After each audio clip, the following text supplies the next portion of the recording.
The Deep Web Part 2 by Lazy Masquerade.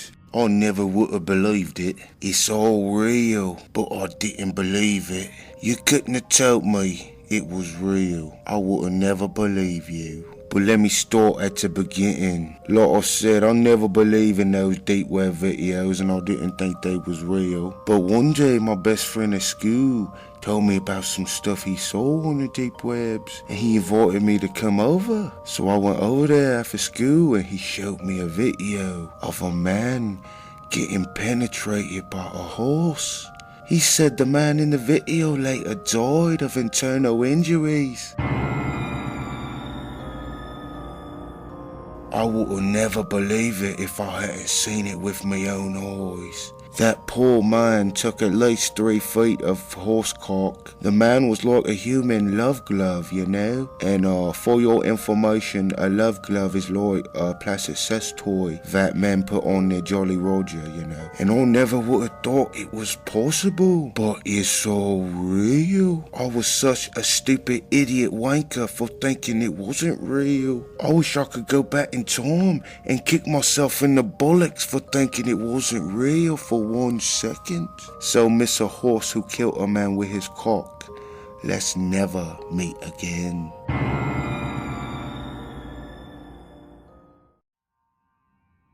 This story is called The Doll by the GloomyHouse. This is a story about the doll that made my life a living hell. One day the doll came for me in the mail. I opened the box up.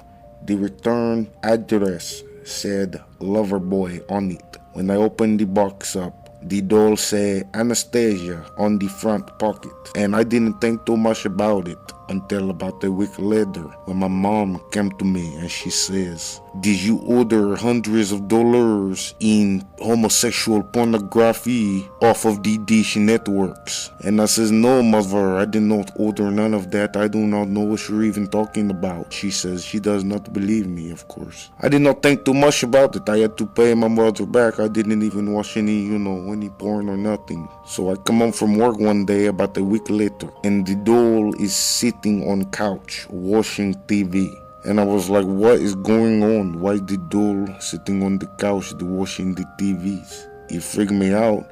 So I put the doll back in my closet. And then I come home from work next day and the doll sitting back on the couch watching TV. I really confused. I asked my mother if she moved it. She says no, she no moving. But I think the most dramatic part has to be when doll go on Grindr, which is a website for homosexuals to meet up.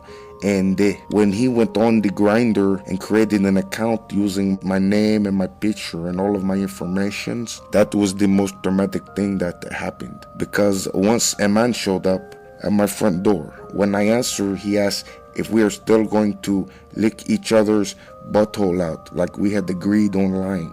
And that's how I found out the doll had used all of my information to create profiles on the Grindr's websites. The man told me all about it and he has said that I had offered him all the sexes on the Grindr's websites. But I assure him I did not offer him. And the other day, I went to the grocery store and over the loudspeakers, it says my name, which is Boris. It says, "Boris, your custom-made 20-inch dildo is ready at the front." I was so embarrassed that I just ran out the front as quick as I could. I think I may actually starting to dating the men just to get the dolls to leave me alone. I've heard of haunted dolls, but I have never heard of haunted homosexual dolls. I hope someone out there reads this and can help.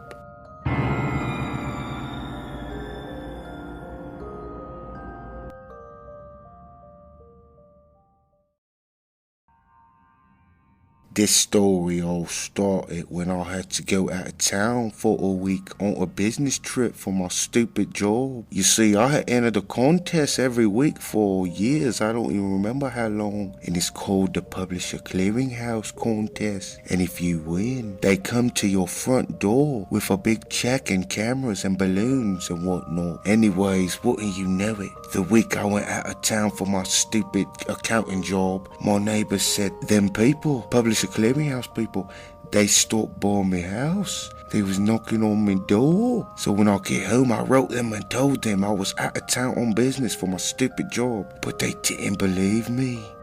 Cause nobody had answered the door the whole week. They said they came by 3 times, 3 different days, and I wasn't there, and nobody answered. So they said I violated the rules by saying I lived somewhere I didn't. So anyways, I blamed my boss. So I put my penis in his coffee for a year or until he found out and fired me. So Mr. Boss, who made me lose out on millions of dollars, let's never meet again.